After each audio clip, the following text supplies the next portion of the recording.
Hello, everybody, and welcome back here to another episode of the BSN Network podcast. Today is Wednesday, July 6th. Hope everybody's having a day so far and had a good rest of their day yesterday. It is, in fact, Wednesday, July 6th here today, coming off another big night last night in the world of baseball. Both New York baseball teams yesterday could not get anything going offensively as both the Yankees and the Mets lose. Mets lose 1-0 on a walk-off sacrifice fly by Mike Moustakas against the Reds, and the Yankees lost to the Pirates 5-2, and they just could not get anything going offensively. Just was not their night. Tyone struggled a little bit. Overall, the pitching wasn't phenomenal. Tyone wasn't phenomenal, but the Yankees, too, with the bats, just were not good enough either, so it wasn't really one of those nights where you can kind of sit there and say, all right, well, we were great pitching, weren't great hitting. We weren't really very good pitching, and we weren't very good hitting. So, Yankees lose, Mets lose as well. The big storyline coming out of the Met game is that Max Scherzer came out of the start healthy. Came out of the start dominant. 6 innings, 2 hits, 11 strikeouts. We'll get into it in the second topic of today's show, but he was phenomenal. And if you're a Met fan today, you're obviously frustrated with the result. You want to win against a Reds team that's very beatable. You'll go for the series win today, with the final game of the 3-game set being the rubber game now. But, you still are in a great spot with Scherzer. He pitched dominant. He did not look like he missed a beat. And yesterday he gets his season high in strikeouts with 11. So it was great performance by him. Not going to go too much in detail right now because I'm going to talk about it in the second topic today. But still a great performance by him. And like I said with the Yankees, not much going on last night. Although Falefa played very well and Torres played very well. Both of them had very good nights at the plate. And I continue to say with Torres, he continues to go out there. Even if he's getting out, it's hard hits. And you saw that yesterday. Last night, he had the line out to third base, right, to keep Brian Hayes. That was one of his outs. He's hitting the ball hard. Some of them are just unlucky, but he's hitting the ball hard. Single and double yesterday. It was just a great performance by Torres. So that is exactly what you needed out of Torres, was just a triple and a homer shy of the cycle. But still, he continues to go out there, put good at-bats together, and it's all about that move back to second base. And he's worked on a lot of things over the offseason. And then Falefa also had a good day. So your middle infield yesterday did well, other than, the rest of the team just was not able to come through, in big moments and stuff like that. So Yankees look to split the quick 2-game set in Pittsburgh today before heading to Boston. So the final game of a quick interleague 2-game set will be tonight. And the Mets look for the series win against Cincinnati before heading back home to open up a 4-game set at Citi Field starting tomorrow. All right, so a lot to get to today on the program. We're going to start things off with the Nets. Yes, it's going to be another basketball, baseball topic today. No, this channel is not turning into strictly basketball and baseball. It's just the news that's going on right now. There's a lot of news in the NBA. There's a lot of news, obviously, the baseball's in the regular season right now, right in the middle of it. So we're going to start off with the Nets. They make 2 signings yesterday. They signed TJ Warren and Edmond Sumner. Both guys from the Pacers. Both guys were on the Pacers last season. Both guys have made, TJ Warren did not play last year, but both guys are solid assets for this team. Both guys bring kind of the same thing to this team that Royce O'Neal as well brings. 3 guys we've already brought in. I'm going to talk about these deals, talk about what these bring to the Brooklyn Nets, and why these moves I'm not trying to be a conspiracy theorist here, but these moves kind of hint towards something in terms of what the Nets are trying to do with the Kevin Durant, Kyrie Irving situation. I could be way wrong. I could be completely off. But its signs are pointing towards the Nets still making moves as if Kyrie Irving and Kevin Durant are going to be here on opening night. And I will tell you why in the first segment. Then we'll get to Max Scherzer and his return. Like I mentioned, to open things up, pitched great. Mets lost, but still was awesome. And first start in 48 days. Did not look like he missed one outing. So, very good performance last night. We'll get into it. And what it means for the Mets moving forward, because what he did last night was phenomenal. And you got to expect that now, night in, night out, because that's just the type of player he is. So we'll get to that. And then we'll get to the New York sports update to finish things off. Yankees today against the Pirates and the Mets against the Reds.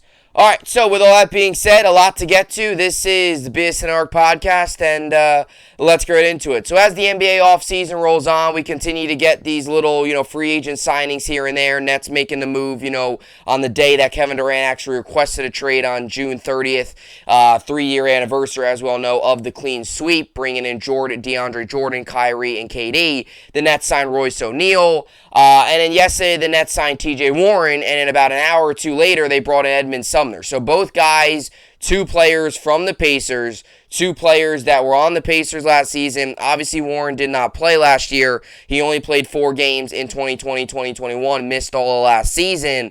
And a guy that's been very injured, but a guy that the Nets bring in, and they also bring in Edmond Sumner. So it's funny because they're bringing in two guys. They're bringing another wing with Warren. They add that to Royce O'Neal, and they're bringing in another guy in Edmond Sumner. They're bringing in two guys that are solid 3-and-D players. Two guys that can play defense, two guys that can knock down the three, two guys that can shoot, that they have the ability to make shots at a consistent rate. And that's what the Nets need, because the Nets lost Bruce Brown in free agency. He signed a 2-year deal, I believe it was a 2-year deal with the Denver Nuggets. They lost him in free agency. He was a solid 3-and-D guy. And although all the drama's going on with the Nets, with Kevin Durant, with Kyrie Irving, what's going to happen? Are they going to get traded? Where? When? What's the deal? All of that. The Nets have actually quietly put together a solid offseason in terms of forming this roster, still around Kevin Durant, Kyrie Irving, but bringing in solid pieces to improve the defensive side of the ball, to improve a little bit of the shooting outside of Kevin Durant and Kyrie Irving. And that's what I like to see out of this Nets team. Bringing back Patty Mills. You're going to get Joe Harris back this season. Whatever happens with Kevin Durant, Kyrie Irving happens, but then you add that to the mix of TJ Warren, who we all know what he's capable of. He can shoot at a high clip. We all know what he did in the bubble. He's a very good player when he's out there, when he's healthy. The biggest thing is his health. He has not stayed healthy throughout his career. He's been hurt a lot. He's in, he's out. He has not stayed healthy at much at all. From all the way back in his first year in 2014, 2015, playing his first 5 years of his career with the Phoenix Suns, the past 2 years of his 7-year career, 8 years, 7 have been playing last year. Like I said, missed all last year. He gets hurt a lot. But when he's out there, he's a 3-and-D guy. He brings a lot to the table defensively. He can guard the perimeter, right? He's gonna stop guys from shooting threes. And that's what's going to happen with Warren out there. And that's what you've seen a lot of when he was in Indiana, even when he was in Phoenix, and you've seen a lot of that. And the Nets need that, especially when you lost Bruce Brown what was it, like a week ago he signed with the Nuggets. He was your 3-and-D guy. He's not going to put up 30 points a night and average a triple-double and be in the MVP conversation. But what he is going to do, he's going to go out, he's going to play defense, perimeter defense is his specialty, right? He's, he can score, he'll score, 10, 12 points a night. He's a 15.5 point per game guy in his career. He's going to shoot at a high clip. He's a 50.7 field goal percentage for his career. He's a guy that's going to shoot at a high clip. He'll knock down a 3 or 2 here and there.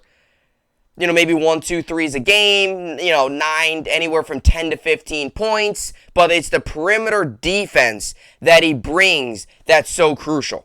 Because the Nets' perimeter defense has been awful over the past couple years, and you could say a big reason for their struggles last year. Outside of the fact that it was a complete mess with James Harden, a guy who did not play defense, it was a complete mess with the whole Kevin Durant, Kyrie Irving, the whole in and out, who's playing, who's not. It was all that. We all know how last season went. It was awful. It was brutal. With all that being said, though, the Nets' perimeter defense was awful. And it could have been a correlation of all those things adding up. But they also didn't have, outside of Bruce Brown, they didn't really have the right pieces to play that defense, to step up defensively. I mean, I can name time and time again last year where the Nets would go on, like, they wouldn't be able to go on these long runs because they just could not, they could not, play defense. And that was one of the big issues. Nets would be up 15 in a game. Their defense would just tumble. And a 20-point game would turn into a 2-point game just like that. And they'd be playing like the Pistons or somebody. That can't happen. You got to solidify the perimeter. And especially in a league now where they shoot so many threes, your 3-point defense, your perimeter defense needs to be big. The paint not so worried about that, especially depending on what you get back in the Kevin Durant deals if that happens. The paint is, you had Drummond. I know they lost Drummond in free agency this year. Claxton's there. He's not great, but he's improving. I like Claxton at times. He's a little inconsistent, but he's a young player. Young players are going to have that inconsistency with them. So TJ Warren brings that much needed thing. He's 28 years old, right? He's going to be 29 in September, so when the season starts, he'll be 29. And it's a low-risk, high-reward deal. You're not signing him forever. You're not going out and giving him a ton of money. It's a move that helps solidify your defense. This is like a Bruce Brown type move. Low contract, high ceiling, as long as he stays healthy. As long as he stays healthy. Because that's the biggest thing with him. He has not been able to stay healthy over these past couple years. So it's a 1-year deal. Like I said, it's only a 1-year deal. It's not a 5-year deal where you're investing so much. It's a 1-year contract. It's a deal that's going to help the Nets solidify defensively, give them a little bit of a boost from 3, a little bit of a boost from the overall around the field in terms of shooting. And the same goes for Edmond Sumner. Like I said, Edmond Sumner is the other guy. And by the way, I'll get to TJ Warren a little bit here as well, more of his advanced stats. But as for Edmond Sumner, same thing goes for him. Another guy that plays defense, and another guy that brings a much needed, another guy that brings a much needed, boost to the Nets. I gotta get his stats up here. Edmond Sumner. Let's see. Sumner. So let me get his stats up here. Another guy that brings a much needed boost too defensively. Now he's a guard. TJ Warren's that forward wing guy. So it's a little bit different there, but he's a guard, and he brings that defensive element as a point guard. Now, he's not going to start a point guard, but he's still young. This is a young guy. He got drafted in 2017. He's going into his 5th year, sixth season. He didn't play, he's going into his 5th year. He's played 4 years so far, 5th season here, 6 total. He didn't play last year either. But 5.7 points, 1.5 rebounds, 1.1 assists in his career. And a guy that, too, brings a good amount to the table. In 2020-2021 season, he had 7.5 points. So he had his best year there. He had 39.8 3-point percentage. That was his highest. And a guy, too, in his career, he shot 52.5% in 2020-2021 season, in which he played 53 games. He's a career 47.4 field goal guy. And another guy, too. He averages 5 points a night. Exactly what you're going to expect. Not a high minutes guy. He'll go out there. He's averaged 14.1 minutes in his career. He'll go out there. He'll probably get a little bit of an extended role, maybe more 15 to 20 minute range. He'll maybe knock down a 3 or 2, 6, 7 points, play defense, do his job. Maybe dish out an assist here or there, but do his job. Neither of these guys are expected to put up 30 points a night. Both of them are just expected to go out there, give you 20 minutes of solid production. And when they give you that 20 minutes of solid production, that's all you need. Because you're going to get your scoring from all over the place. And where that scoring comes from, that is still to be determined, because we don't know if Kyrie Irving or Kevin Durant, what's going to happen with them. But you're going to get scoring from Patty Mills. You're going to get scoring from Joe Harris. You're going to get scoring from Cam Thomas. You're going to get scoring from all different avenues. These guys are here for defense, a little bit of scoring, but mainly defense, something the Nets need big time. Now, I want to give you some stats on TJ Warren, because TJ Warren, we all know that what he did in the NBA bubble. So we all know what happened in the NBA bubble during the 2019-2020 season when COVID hit, all that stuff. Now, I just wanted to make this clear. In his career, he's played 7 seasons. He missed last year. But in his career, 47.4 games per season. So TJ Warren has been hurt a lot. He has not been able to stay healthy. And that's the one issue. And that's why it's smart of the Nets to only sign him to a 1-year deal. Because you're not investing so much in him. If you sign like a 3-year deal and he plays 50 games in 3 years, that's a big problem. It's only a 1-year deal. If he plays 30 games this year with the Nets and he can't stay healthy, well, look, you wrap this one up, you crumble it, and you throw it out the window. It was just a bad deal. It doesn't work out. If he plays 70 games this year and he does what he's done throughout his career, and that's a solid asset defensively, gives you some 3-point shooting, gives you some shooting overall, career 50.7% from the field. If he does that, boom, it's a slam of a one-year deal, and maybe you bring him back. But that's why it's smart to only sign him a one-year deal. 47.4 games per game. That's regular season. He's played 4 postseason games. That was in the bubble. Only 4 games in 2020, 2021. So that is right there, only 4 games. Played 332 games over a 7-year career. Divide that up, did the math, 47.4 games per season. So 47 games a year. Not great, but you hope that health is not an issue. Because when health isn't an issue, the most games he's played in a season was 67. That was the year of the bubble. When health's not an issue, you see what he brings together. He had a career year in the 2019-2020 season. That's when he was most healthy, and you see what he can do. So I want to read you his bubble stats.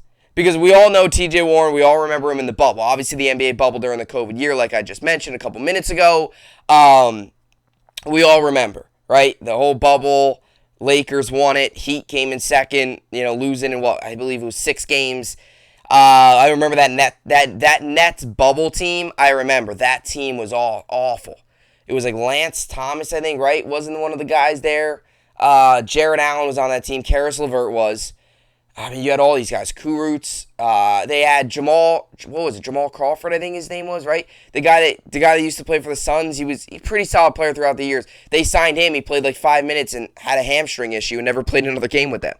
And Jacque Vaughn actually was the coach because remember they fired Atkinson and then Jacque Vaughn took over. Then that's when COVID took over. And Jacque Vaughn actually did a good job. That bubble team, considering they were really shorthanded. They did not have Kevin Durant. Obviously, he was hurt that year.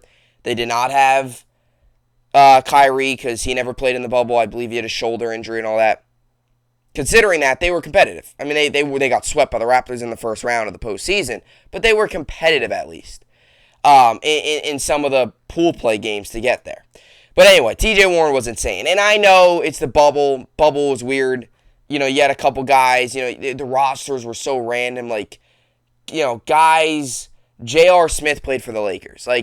The rosters, the way they did things, guys, Jamal Crawford came out of retirement to go play with the Nets. I don't even, he didn't come out of retirement. He was a free agent. Nets picked him up. It was weird, but still. And I know the whole thing with the hoop people, the science people, always kind of said that it was the way the hoop was. You could tell that, it was something about distance or something. It was whatever it was. But his bubble stats were insane.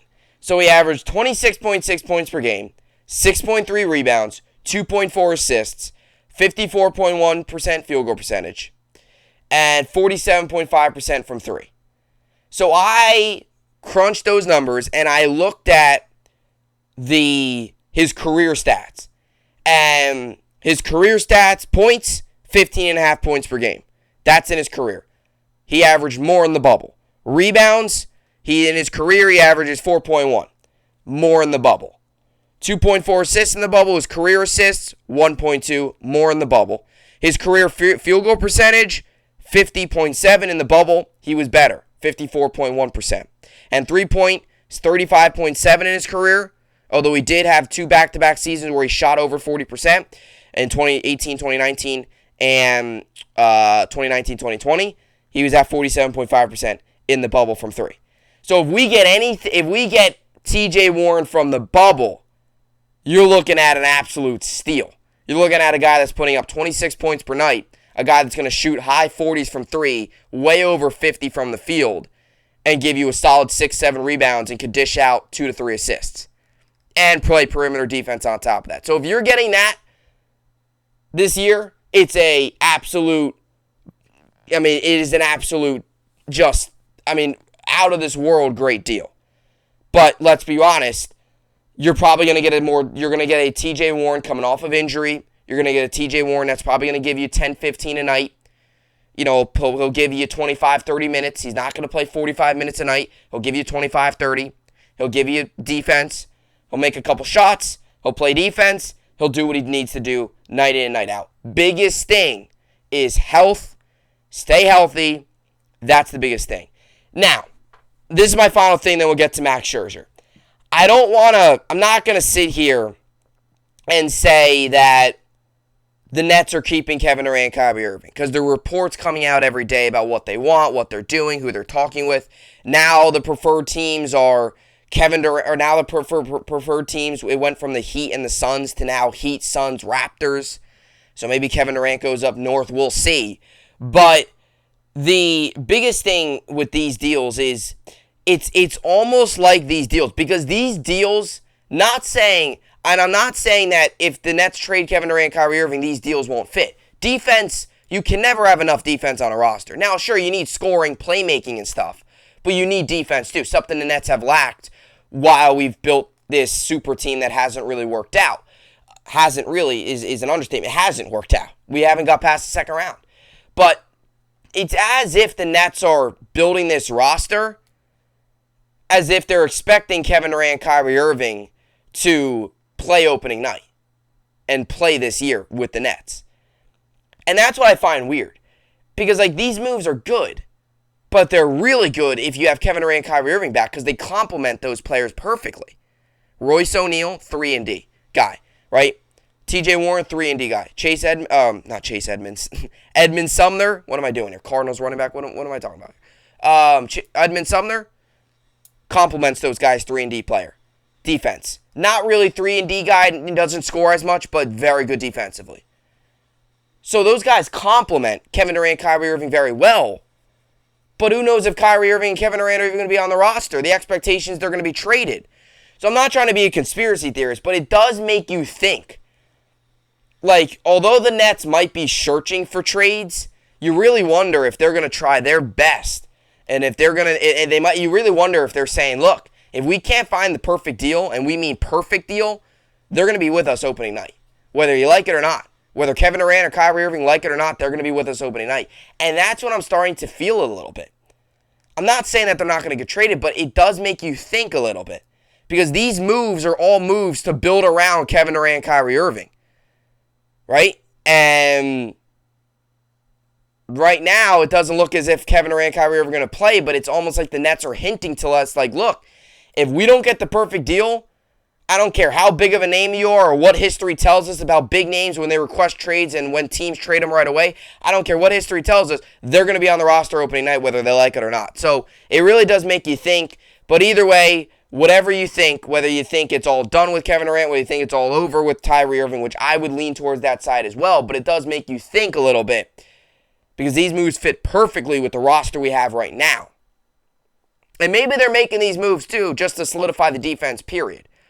So no matter what they get in return, they don't got to worry about defense, right? That could be the option too, because the Nets need defense too. Whether Kevin Durant and Kyrie Irving are here or not, defense is big, and they need it. So 2 solid moves for the Nets. 2 solid guys are going to come in. Add that to the Royce O'Neal addition as well for the Brooklyn Nets. Guys that will be they're not going to be, as I mentioned, you know what they're going to bring to the table. Don't need to talk about it anymore. So the Nets make 2 free agency moves as NBA free agency and the NBA offseason rolls on here on this Wednesday, July 6th. All right, so now we're going to talk about Max Scherzer and the New York Mets yesterday. Max Scherzer made his first start back from the oblique injury, his first time pitching in for 48 days. And to say the least, Max Scherzer was dominant. He pitched 6 innings, 2 hits, no runs, no earned, no walks, 11 strikeouts. Those 11 strikeouts were a season high. No home runs, obviously. The biggest thing for me was the 79 pitches and 57 strikes. He only threw 22 balls. He threw 57 strikes, 79 pitches in 6 innings, and he was just out there. Really was just out there commanding the zone, throwing strikes, and that is exactly what you want to see out of Max Scherzer. 79 pitches, 57 strikes, and now his season ERA is 2.26, and his first start, as we all know, in 48 days coming off of the oblique injury. And that is just about as good of a performance you could have asked for from Max Scherzer if you're a New York Met fan. And I understand the result was not what you wanted. I get you're frustrated that you lost 1-0. it's the Reds team that you put up 7 runs on the night before, back-to-back days putting up, or back-to-back wins where you're able to put up some runs, 11 runs in 18 innings across against the Rangers and the Reds, and then your offense just does not do anything offensively. And bottom of the ninth, Seth Lugo comes in, lets up the sac fly, and I mean, look, it's gonna happen. I mean, he did walk 2 guys, so that did not help. Mike Moustakas hits a sac fly.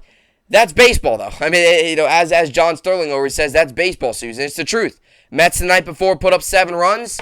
The next day, they have 6 hits, no errors. They played a clean game otherwise. Their pitching was great.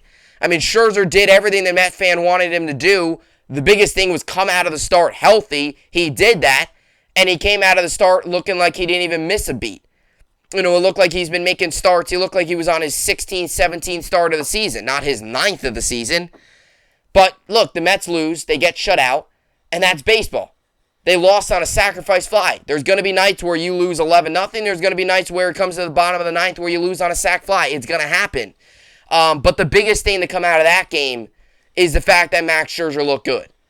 And I think one of the biggest things, and I said this on my Bubs Talking Baseball podcast that I do every Sunday on Apple Podcasts. I said this. I do a bold prediction every week. It's my Grand Slam topic. So every week I reveal my bold prediction. And we're 13 weeks into the baseball season. We're in the middle of the 13th week. And I'm 5-8. I was 4-8 going into this week. And I said Max Scherzer will throw 6 innings, allowing 2 or less runs. And I don't know if I put a number on strikeouts or whatever. And I said he'll throw 6 innings, allow 2 or less runs, and all that stuff in his first start. And I said, look, and that was my bold prediction. And he did that. And I said in the podcast, the biggest thing that you need, or I might have said it, or I said something of this, is you just need to see Scherzer have command. You need to see that he's not saying, and I know people know what DeGrom and stuff, but you need to make sure that his stuff is where it was at prior to him leaving, or not leaving, prior to him getting hurt, because he never left. Prior to him getting hurt. You need to make sure the velo's there, the accuracy's there. Want to make sure that the strikeouts are still there, because throughout his career, he's been a big strikeout guy. So if he comes out and throws 1 strikeout and he's getting knocked all over the field, that's a little bad. That's a little concerning. But the fact that he shut him down, allowing 2 hits, like I said, you also want to make sure he's not giving up a long ball. I think it might be, I think I did say in the podcast, though, I do remember vividly, I did say he's got to command the zone and you just want to see him be efficient. The other home run stuff, that's more what I'm saying now, but that's really what you wanted to see out of him.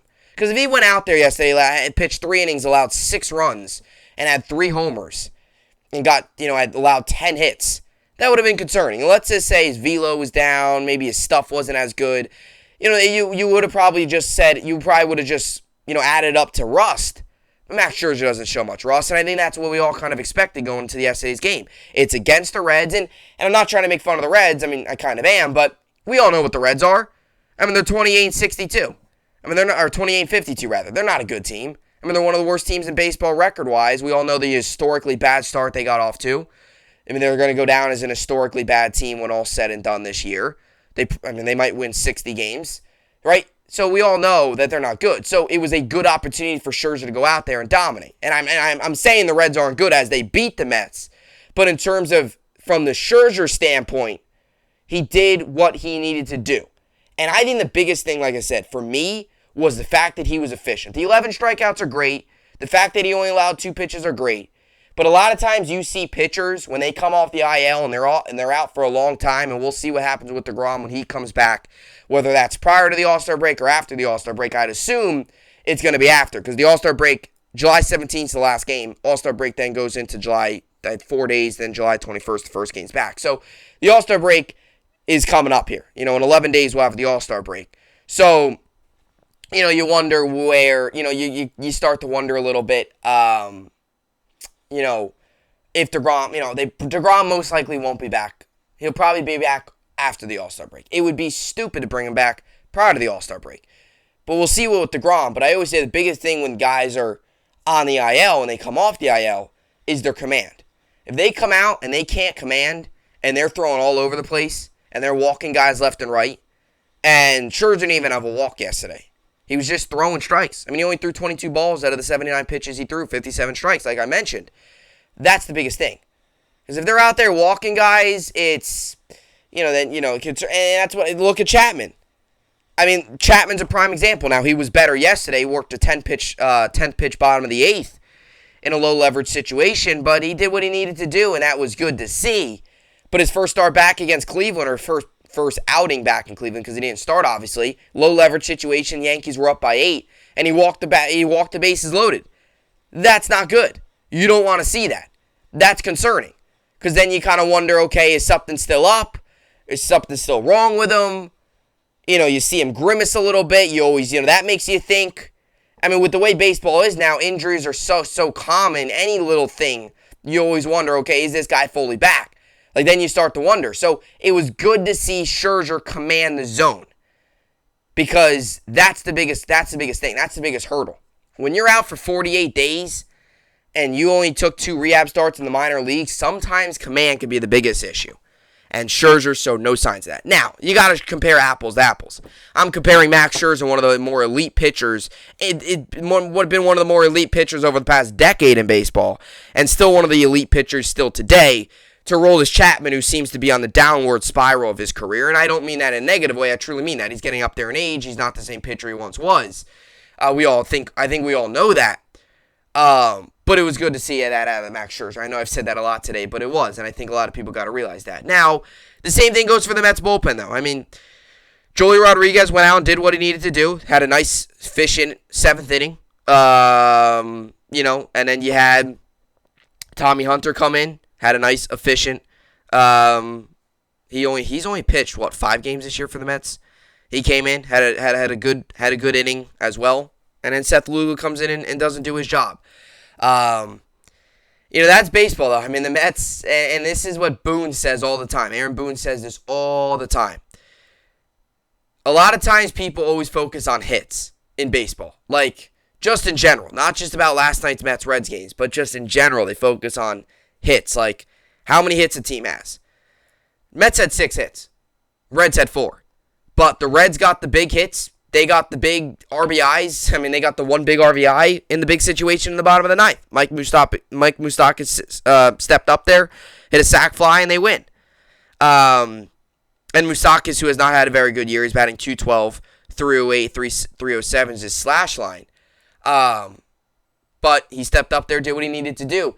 And I've always said that in baseball, like a lot of people these days, especially nowadays with the way the game is, where people are looking for hits, people are looking for high batting averages, and rightfully so. A lot of times people look at a game and they're like, oh, this team only had 2 hits. But it's like, it doesn't matter. Team might only have 2 hits and score 3 runs, and the other team might have 10 hits and score 1 run. But it's all about getting the big hit in the big situation. I mean, you might have 2 hits, and one of them might be a 3-run homer. The other one might be a solo shot. Boom, you got 4 runs right there. That might be your only hits of the game. Now, how the 3 runners got on, those could be walks, those could be errors, those could be fielder choice, that could be whatever. Right? It could be whatever. Hit by pitch. Hits don't always matter, and hits matter, but it's really the big situations. And look what happened last night. Reds got the big hit, and Reds got the big sac fly when they needed it. So the final line of the game was 1 run, 4 hits, 1 error for the Reds, and no runs, 6 hits, no errors for the Mets. But the biggest thing was Scherzer comes out, and he came out of it healthy. Now the Mets right now stand at 50-31. So yesterday they were 3.5 games up on the Reds. Today, Reds gained a game. They are 2.5 up. Or not the Reds, the Braves, I mean. 2.5 up on the Braves. Braves beat the Cardinals yesterday 7-1. So Mets got to look to bounce back today. They will have David Peterson on the mound. He'll have another spot start, which Bassett obviously will miss his start with an illness. And David Peterson came out. Last start was really good. Was really, really good. Had all of his pitches working, had his off speed going, had a really nice start. And then especially a couple starts ago against the Marlins, he pitched pretty well. So he's had a couple back-to-back good starts. His last start, he had 10 strikeouts on the season, 3.24 ERA. So has been that solid asset for the Mets when they want to call him up, bring him in, to bring him in for a spot start. Has been that pitcher, and he's been that solid pitcher for the Mets. So he'll be on the mound today. And and then after this, as I talked about a little bit yesterday, then the Mets will have 4 at home. against the Marlins. And the pitching for that series will be in the first game, you have Trevor Williams.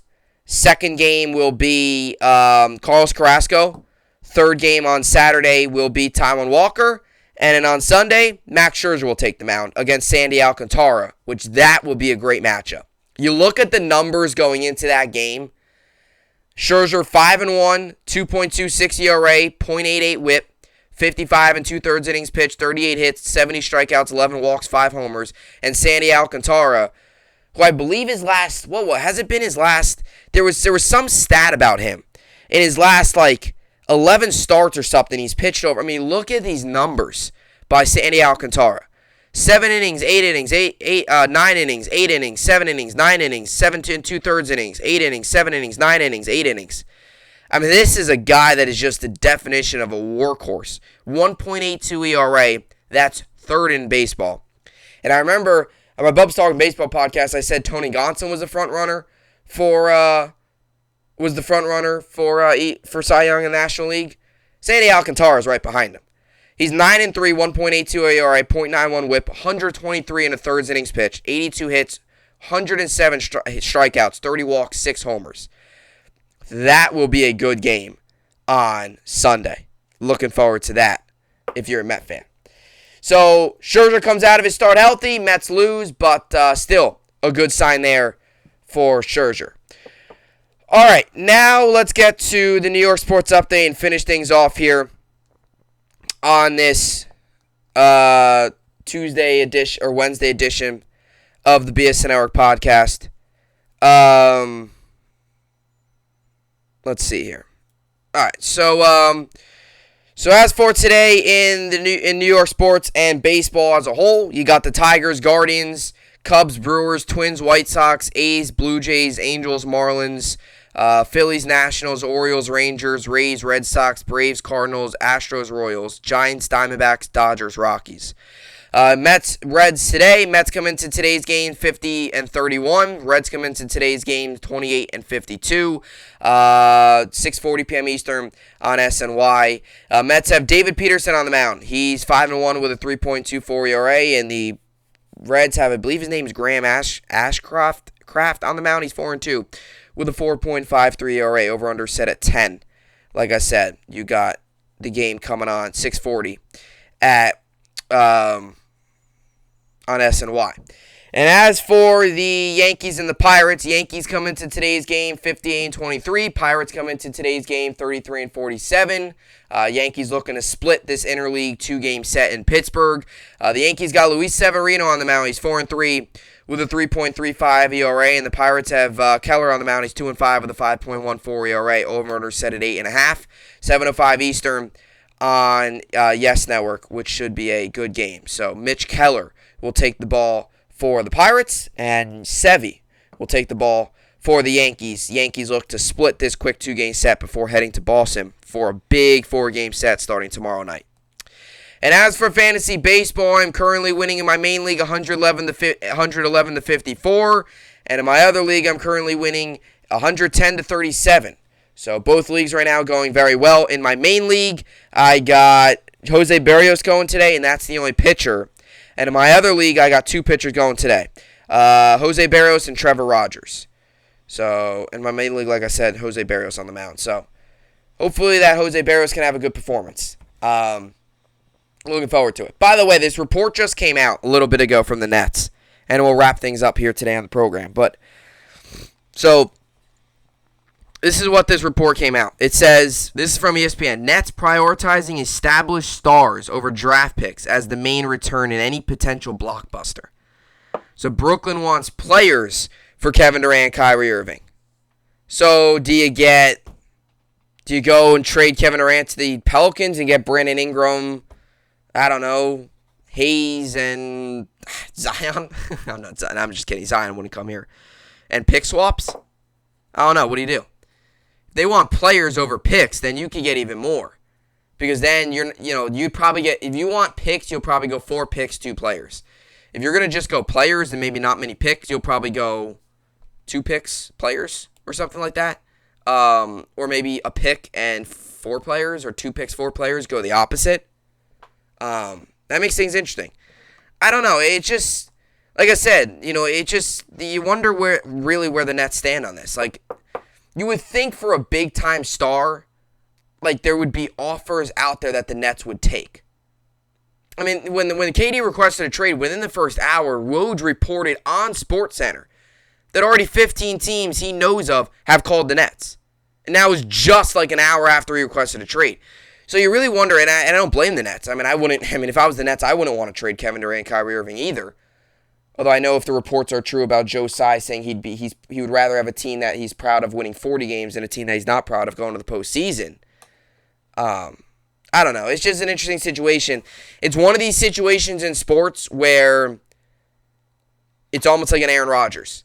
You could predict it. You can say whatever you want. Nobody knows until something happens. Because right now, this is something that could happen right now. It's also something that could happen a week before the season starts. That's really kind of where we stand right now with this Kevin Durant, Kyrie Irving situation. That's really where we stand along this. So it's definitely going to be interesting. I mean, it's going to be a big return. It's going to be a big return. There's no doubt about it.